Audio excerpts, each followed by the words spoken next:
So, here's a story of how I got one of my three vehicles, but it collected dust and then the person took it back. Actually, there was two vehicles involved, but one wasn't mine or supposed to be mine, and then the other one was supposed to be mine. And because of this neurological condition, there's not much I can do but watch it collect dust, but I put a battery in it, got it working, everything worked. But I do gotta say, this opportunity to move to New Hampshire, fix everything for this guy, gave me an opportunity to have my own place. Yeah, there was a lot of debt. Yeah, there was a lot of people I had to get out of here. Yeah, there was a lot of messes. Yeah, this guy is dangerous and unstable. But it was an opportunity that nobody else was giving. It was either that or continue doing rounds outside, move into a shelter with 100 dangerous people, with people who don't give a fuck about what happens to me, or live in the woods, have seizures every day, or couch surf where I end up outside. I mean, none of these sound good. So this was an opportunity to work hard, be sober, get going, get moving, get stuff done. And I did that. But while I was doing all this, paying the rent, getting food, getting mattresses, getting vacuums, by the way, I had to get two. One I paid half of, and Finger Hut is how we got it. Dave ordered it and then demanded I pay for it. I actually don't know how much. He just had me give him like 150. It might have been for the whole thing. It was a cordless one, cheaper than the one we have now. And then I bought another one for $200, and I asked him to chip in 60. It was $260 total. It was a red, really nice shark, and the other one wouldn't work because of all the cat hair was clogging it every time. So what I ended up doing is I bought that one as well, put $260 down, and asked Dave to chip in $60. And a year later, he did chip it in.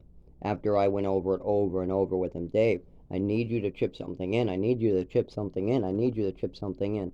After a year, he chipped in $60 to a $260 vacuum.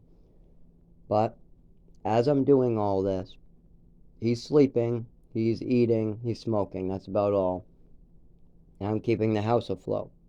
He's spending little to no money. He's deep in credit card debt, and he's giving money to people for sex. Where I fixed that.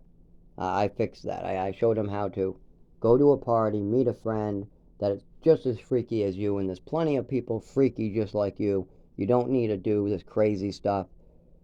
So I fixed that as well. But there was big money issues, and one of the things that could have helped was transportation, and I told him this.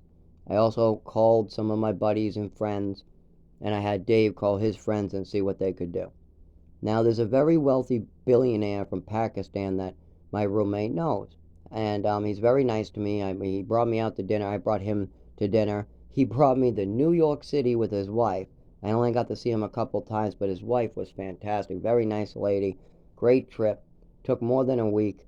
Spent a week in New York City in a big mansion. I mean, everything was great. Everything was fantastic. Best vacation I ever had from this. And then I got to know him a little more.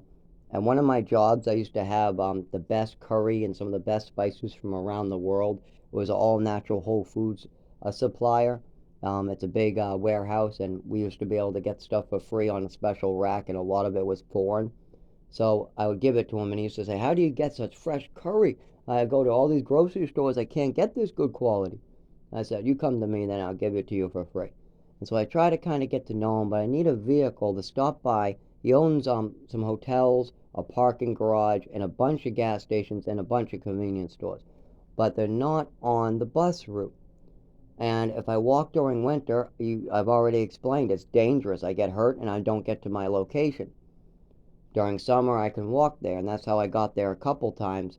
But he offered me a job. He said, "Yes, if you can come down here every like 5 days a week, I'll pay you." I'm like, "Great, this is a great opportunity. This guy's worth it." But I couldn't get any rides down there, and for a taxi to work out, he would have to put me on the payroll first.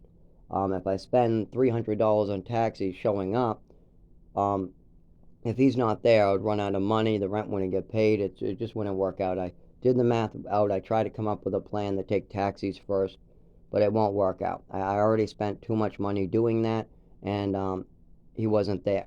I have to I call him. I try to set it up. It will work out if I could spend more time there, but it's not somewhere easy to get to. I need a car or somebody to drive me there at least once a week. And then after a month or two, I probably would be able to get paid for some labor. And then after they saw how I worked, oh my God, they would definitely hire me. Everybody loves my quality of my work. But that's because I do more than what's expected of me. I do everything on the list you give me, plus more. My new business loves that. Like, I actually brought up sales by just adding some phrases like, is there anything else I might be able to get you today? I learned that from other jobs, but this new job, this new gas station that I run right now, isn't having any of the employees ask questions like that. So the people buy stuff, get out quick. But if you add that at the end, that will bring up sales because a lot of them aren't quite sure and they want to pick out more items, so they do if you ask. But if you don't ask that question, they just walk out.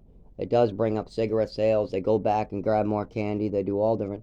It works. There's a lot of extras you can put into your job to show that you can do your job plus a little extra.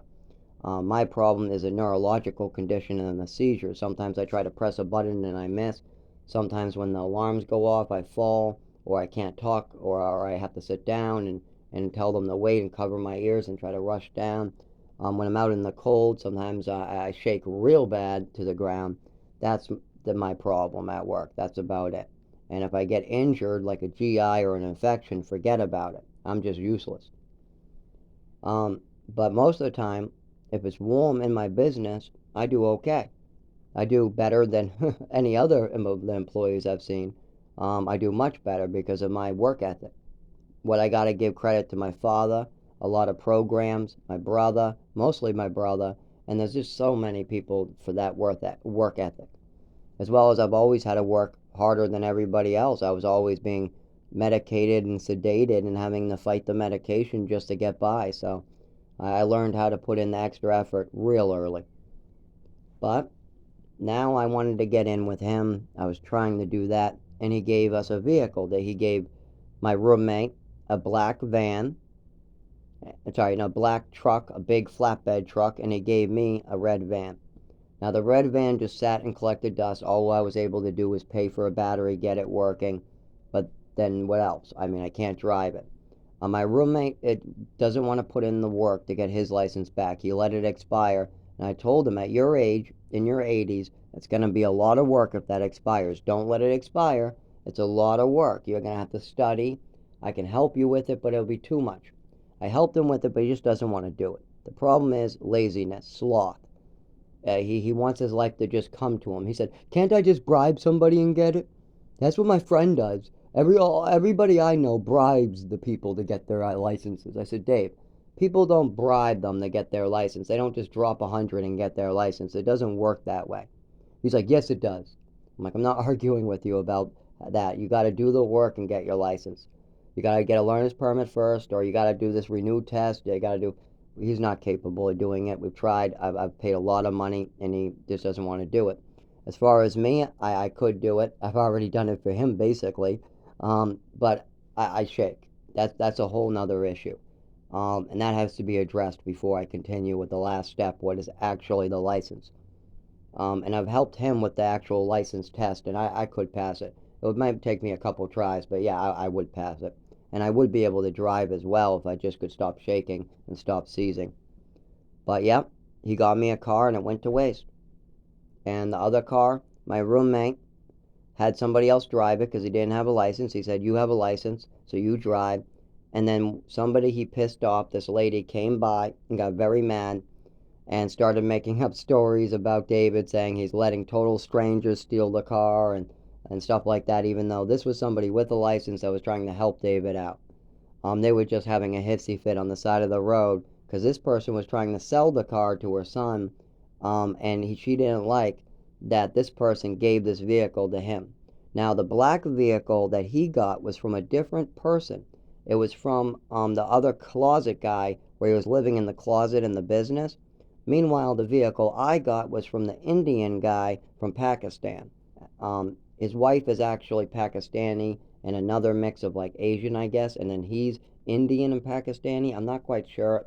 We've had a couple talks. Dave doesn't make any sense, so I can't use what he tells me. Can't use any of that information. He's just no good at reporting. He likes to make up stories, and that's a problem.